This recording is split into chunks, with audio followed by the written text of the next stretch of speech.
God has given you stewardship over your body. There's a reason for that. In fact, let me just ask you this question, like, what do you think would change in your life if you valued you as much as God does? When you open up Genesis 1, here's what we read. In the beginning, God creates a bunch of stuff, and it's pretty incredible, okay? He creates, everything. He speaks light into existence. I know some of you are strong, but can you imagine, right? Like he separates night and day. He makes mountains. He makes valleys. Just spectacular stuff.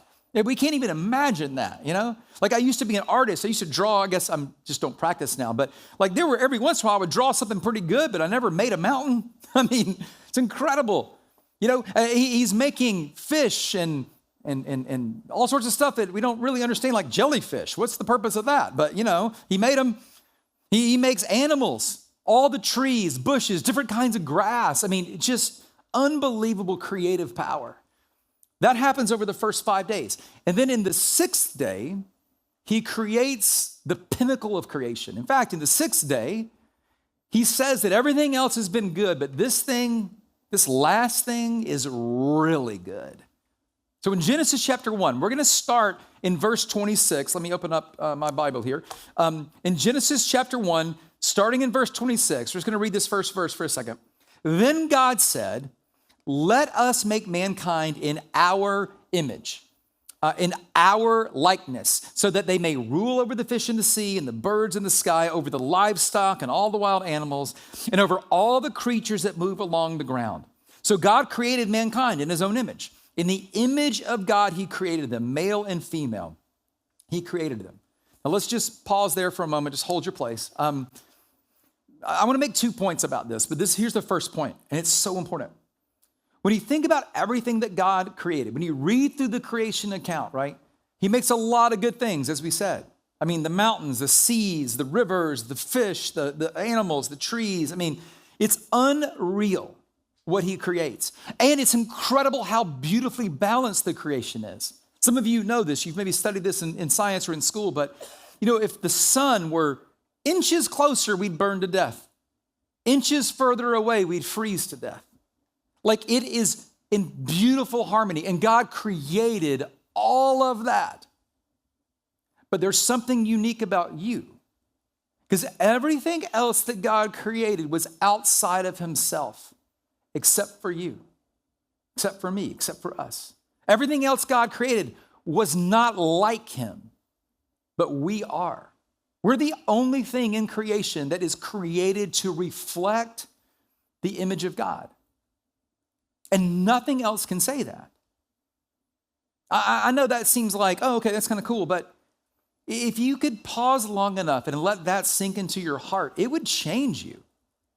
To think that the most creative, powerful entity in the world ever has existed, God, when he's creating everything, puts a lot of thought into it and makes one thing in his likeness, and that thing is you. There's a Latin phrase that we use for this. It's called imago Dei. Imago Dei. It basically means that in God's creation that we as humanity are created to reflect God's character, his creativeness, and to care for everything that has been created. It's a staggering thought. It's a staggering thought to think that we are created in the image of God. And you've seen some beautiful things, but none of them have God's image and thumbprint on them.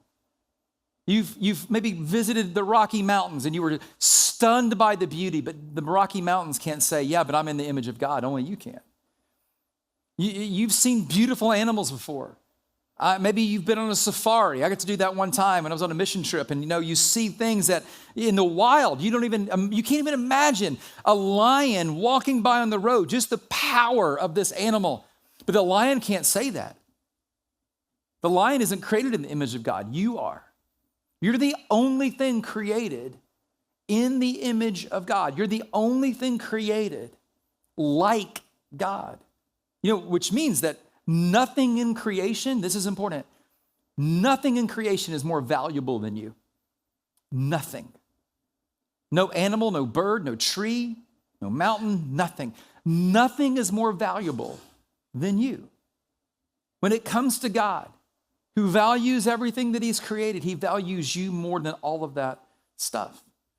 Not because you were just made by God, you were made like God, which means that your value isn't determined by anything but your design. Your value isn't in what you do, what you accomplish, how you behave. Your value is intrinsically baked into your DNA because of your design. That is an incredibly important uniqueness to humanity. And it reflects the heart of God in that creation. Now, that's the first point. I want you to hold that, though, just for a second, okay? Because when we go back to this passage, there's another point in it that is connected to that first thing.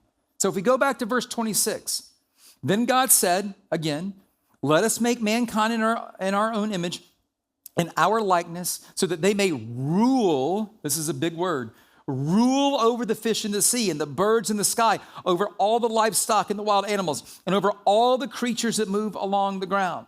And then verse 27 says, so they did that. They made God. God made man in his image, in his likeness. He created them, male and female, he created them. And then verse 28, God blessed them and said to them, be fruitful and increase in number. Fill the earth and subdue it. Rule over the fish in the sea and the birds in the sky and over every living creature that moves on the ground. In the next chapter, God places humanity in the Garden of Eden. And he says in the Garden of Eden that you have dominion over this, over all of the things here, the plants, the animals, everything, that you are meant to not just be a creator, you're meant to be a sustainer. That there's a responsibility that comes with being made in my likeness. You know, the animals aren't made in my likeness, so they don't have these responsibilities. The mountains aren't made in my likeness. They don't have the responsibilities. But you are made in my likeness, which means you have responsibilities. The imago Dei in you has responsibilities for what has been created.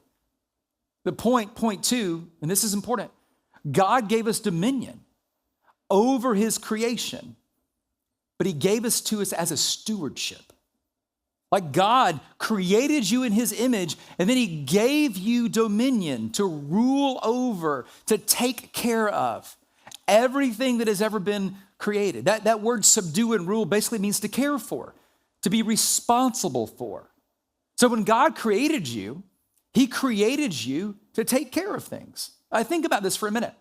Some of you are not maybe Christians, or you're maybe kind of new into this, and you've never thought of it this way, but have you ever built something, made something? Maybe it was like an incredible meal you put together, or maybe like if you're like me, I'm really bad at like yard work, but cut the grass. And when you cut the grass, even when you have a bad yard like I do, like if you do it right, every once in a while you'll see lines in it, And you ever like finish cutting the grass, guys, and you step back and maybe get a lemonade like a commercial would be, and you look back and you go, man, will you look at that? Like, I did that. Your wife's like, okay, anybody can do that. You're like, I know, but I did it, And you feel like this weird proudness about it. Do you know what that is? God made you to work, and he made you to care for things. And so when you create and when you care, it's actually part of God's image on your heart. I mean, people who are not God followers experience the same thing, and they don't know why. That's why. They were made to create. You're made to create, and you're made to be responsible, to care for things. So when you do that well, you feel good. Why? It's in your DNA. God made you to feel that way.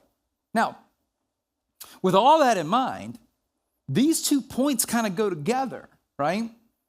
Because just like God, you're made in his image to care for creation, to care for everything that has been created.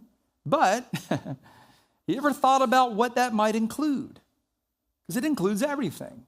Like, we are created in the image of God, right? And we are given stewardship over all of creation. Like, you're made in God's image, and you have been given responsibility to care for all of creation. And guess what? You are a part of creation, which means that you have been given a stewardship over yourself. You're a part of creation, which means that you have a responsibility to steward yourself, to steward your body, to steward your internal world and your external world.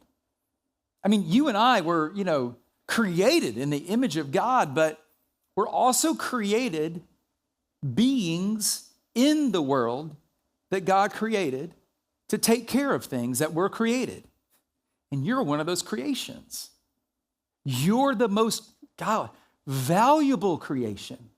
You take care of the grass and you feel good, and then you let go of yourself. You take care of other things and you don't think about yourself. And meanwhile, God's looking at you going, yeah, that's okay, that's pretty valuable, but it doesn't compare to you.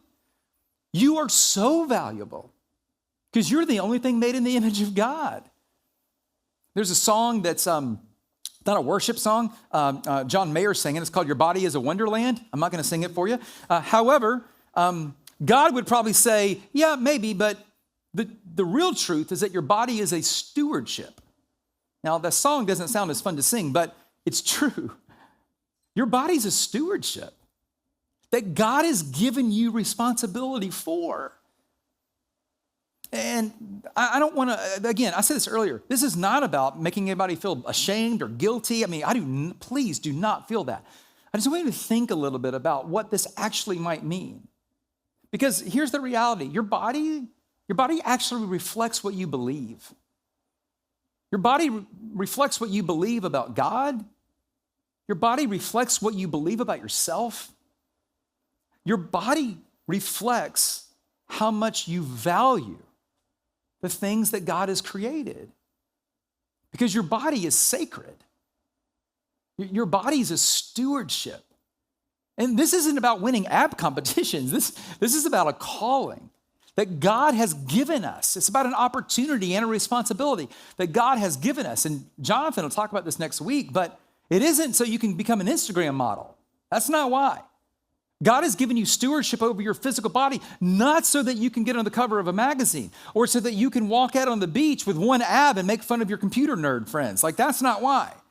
There's a real kingdom reason that God has given you a stewardship over your body. There's a reason for that. In fact, let me just ask you this question, what do you think would change in your life? What would change if you valued you as much as God does? Because that's the real issue. The issue isn't discipline. The issue isn't you. The issue is value. What would change if you just began to see you the way God does? What would change in your life if you saw the value that you carry in your imago Dei? If you saw yourself that way, what would really change? Here's what I think. I think a lot would change. And again, I do not say that to make you feel bad. I don't say that to make you feel ashamed. I mean, here's the real reality. We live in a broken world, and some of us, our bodies are broken. I mean, for some of us, physical health feels like an impossible thing to achieve, and maybe it is in some respects. We live in a broken world, and the DNA of this world gets more broken every day, and it gets harder and harder, right? The further from the Garden of Eden we get. It's challenging. But if you saw yourself the way God does, how would it affect the decisions that you make? I think it would change some things. I think it would change the way that you ate. If I could just push a second, I think it would change the way that you exercised. I think it would change the way that you thought about those things. It may change the motivation. And maybe the motivation wouldn't be about discipline. Maybe it would just be about value.